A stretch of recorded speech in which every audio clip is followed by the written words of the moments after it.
আসসালামু আলাইকুম। আজকের ভিডিওতে দেখাবো কিভাবে পিক্সপস দিয়ে আপনি আইএসপি বা ইন্টারনেট সার্ভিস প্রোভাইডারের জন্য বিলের যে মেমোগুলো হয় সেই হিসাবগুলো রাখবেন। সো এই সফটওয়্যার দিয়ে আপনি চাইলে সেই হিসাবটা খুব সহজভাবেই রাখতে পারবেন। সো প্রথমে আপনার যে কাজটা করতে হবে সেটা হলো আপনার প্রোডাক্ট অ্যাড করতে হবে। এখানে আপনার প্রোডাক্ট হলো আপনার প্যাকেজগুলো। ইন্টারনেট সার্ভিস প্রোভাইডারদের বিভিন্ন রেটের বিভিন্ন প্যাকেজ থাকে, যেমন 5 MBPS এর প্যাকেজ, 10 MBPS এর প্যাকেজ, 15-20 এরকম। সো আমি এখানে একটা প্যাকেজ অ্যাড করব, মানে প্রোডাক্ট। এই যে পণ্যতে ক্লিক করলাম। সো পণ্যতে ক্লিক করার পরে আমি এখানে নতুন পণ্য যোগ করার জন্য ক্লিক করলাম। এখানে আমরা প্রোডাক্টের নাম লিখবো। আমাদের এই প্রোডাক্টের নাম হলো 10 MBPS ইন্টারনেট প্যাকেজ। আমি এখানে লেখাটা বাংলায় করে আপনাদের জন্য দেখাচ্ছি, আপনি চাইলে এটাতে ইংলিশও লিখতে পারবেন। 10 MB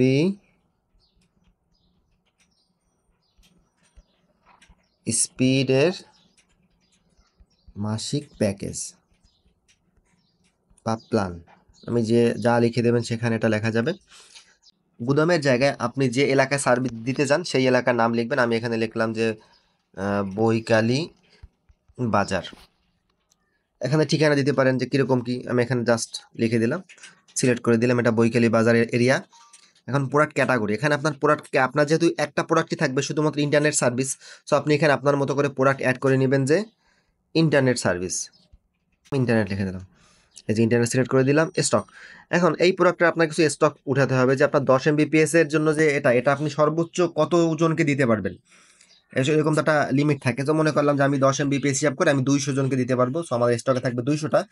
প্রোডাক্টের ইউনিট, এখানে যেহেতু একটা জেনারেল সফটওয়্যার, আপনার এখানে ইউনিট হিসাবে করতে পারেন অথবা পার কাস্টমার হিসেবেই তো দিবেন। সো আপনি পিস হিসাবে দিবেন ক্রয় মূল্য।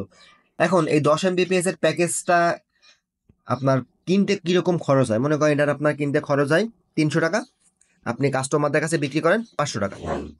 এখানে প্রোডাক্টের কোড, সিরিয়াল এগুলো কিছুই আপনার দেওয়া লাগবে না, এগুলো অন্যান্য বিজনেসের জন্য। দেখেন আরও অনেক ইনফরমেশন আছে, সো এগুলো আপনার দরকার নেই। সো এখানে আমরাই জাস্ট সংরক্ষণ এবং প্রকাশে ক্লিক করবেন, দেন আপনার প্ল্যানটা কিন্তু অ্যাড হয়ে যাবে সার্ভারে। এই যে আমি ক্লিক করলাম, অ্যাড হয়ে গেছে। সেখানে চাইলে আপনি আপনার বিভিন্ন প্যাকেজগুলো অ্যাড করতে পারেন। এইভাবে করে অ্যাড করে নেবেন যে 10 MBPS, 5 MBPS, 50 MBPS এরকম করে। এই যে আমরা এখন চলে গেলাম। এখন আমাদের তো বিভিন্ন কাস্টমার থাকে, তাই না?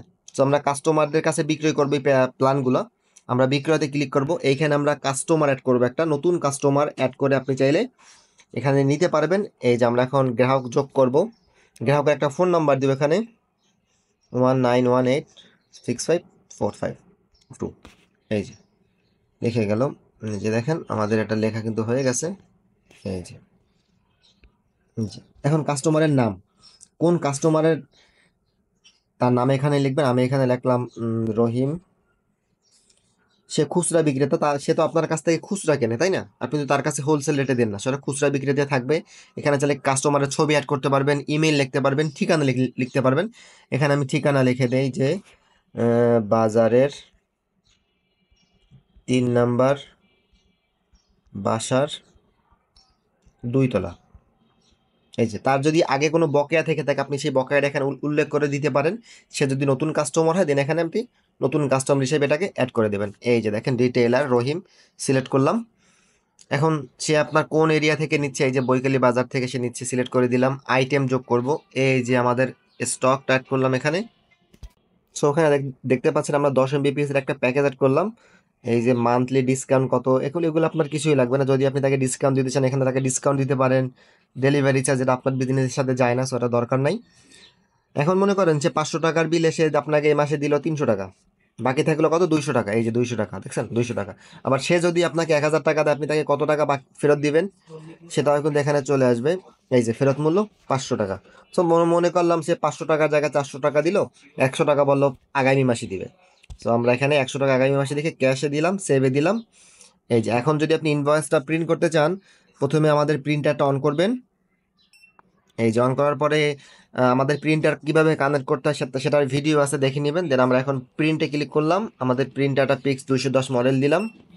এই যে এখন যদি আমরা, এই যে দেখেন একটা ইনভয়েস কিন্তু এখানে জেনারেট হয়েছে, তার ঠিকানা সহ নাম্বার সহ সে কত টাকা দিছে এখানে কিন্তু লেখা দেখতে পাচ্ছেন যে সাবটোটাল তার প্যাকেজের দাম হলো 500 টাকা, সে আপনাদের দিছে হলো 400 টাকা, 100 টাকা বাকি আছে। সো এখানে আপনি চাইলে এরকম করে মানে দিতে পারবেন। এখন যদি আমরা এটা প্রিন্ট দেই, এই যে আমার প্রিন্টারটা সামনে নিয়ে আসি, এই যে পজ 58-এ ক্লিক করলাম। এই যে দেখেন, আমি আপনাদের ক্যামেরা অন করে দেখাচ্ছি। এই যে দেখেন, আমাদের ইনভয়েসটা কিন্তু প্রিন্ট হয়েছে।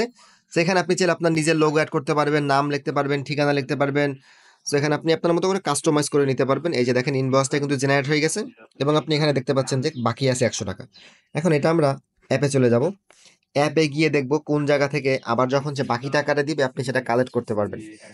এই যে দেখেন, আমাদের এখানে বকেয়া বকেয়া এই যে আমাদের রহিম 100 টাকা বাকি আছে, তাই না? 100 টাকা বাকি আছে। আমি এখানে ইনভয়েস এটা সিলেক্ট, এই যে সে যখন আপনাকে আবার 100 টাকা দিয়ে দিল, আপনি 100 টাকা দিয়ে দিলেন, সংরক্ষণে ক্লিক করলেন। দেন আপনি তাকে যদি চান যে আরেকটা মেমো দিবেন বাকির জন্য, আরেকটা বা ইনভয়েস ডিউর জন্য আরেকটা মেমো হয়ে যাবে। এই যে দেখেন, এই একটা মেমো হলো। আমি আপনাদের আবার দেখাচ্ছি। এই যে, আচ্ছা এখানে ডাবল প্রিন্ট হয়েছে। আচ্ছা, এটা রং পেপার দিয়েছিলাম, এই যে পেপার শেষ। সো প্রিন্টারের পেপারও শেষ হয়ে গেছে। So, আমরা নতুন একটা পেপার দিব এখানে। এই যে দেখাচ্ছি পেপার দিয়ে, এই যে দেখেন দিয়ে দিলাম। হুম, দেওয়া শেষ। এখন আমরা আবার প্রিন্ট দিব। এই যে দেখেন, এখন প্রিন্ট হয়ে বেরোচ্ছে। এই যে দেখেন, এটা হলো বাকি। সে যে বাকি 100 টাকা দিল, সেটা রিটার্নিং ডিউর যে বিলটা সেটা সে পেড করে দিল। এই যে শেষ। এখন আপনি এই কাস্টমারের কাছে আর কোনো টাকাই পান না। এই যে দেখেন, রহিম না, বকেয়া লিস্টে রহিম চলে গেল। আপনার যদি কাস্টমার বা পার্টি লিস্টে যান, এই যে দেখেন রহিম, তার কাছে কোনো কিন্তু ডিউ নেই। সেভাবে করে আপনি চাইলে বিলগুলো রাখতে পারেন কাস্টমারদের দেওয়ার জন্য। এবং আপনি যদি চান যে আলাদাভাবে প্রিন্ট করবেন, সেটাও রাখতে পারেন। পুরো সিস্টেমটাই কিন্তু আপনার অটোমেটিক হয়ে যাবে, যে কোন কাস্টমার আপনাকে টাকা দিল, কার কাছে টাকা দিল। অনেক সময় হয় যে যারা বিল কালেক্ট করে তারা দেখায় যে সে টাকা দেয়নি, বাট এইভাবে করে আপনি যদি মেনটেনেন্স করেন তাহলে কিন্তু কেউ ফাঁকি দিতে পারবে না। এবং আপনি দিন শেষে কিন্তু দেখতে পারবেন যে আপনার এই প্ল্যানটা ই করে কত টাকার যে মানে লাভ ক্ষতি হইলো। আমি যদি এখানে লাভ ক্ষতিতে যাই, এই যে দেখেন লাভ, আপনার রহিমের কাছ থেকে প্রোডাক্টটা বিক্রি করার ফলে আপনার 200 টাকা লাভ হয়েছে। এভাবে করে আপনি খুব সহজে আপনার আইএসপি ইন্টারনেট সার্ভিস প্রোভাইডারের যে হিসাবগুলো সেগুলো আপনি পিক্সপজের সাহায্যে রাখতে পারবেন। সো এরপরেও যদি আপনার কোনো প্রশ্ন থাকে আমাদের সাথে কন্ট্যাক্ট করতে পারেন, আমরা আপনাকে হেল্প করব।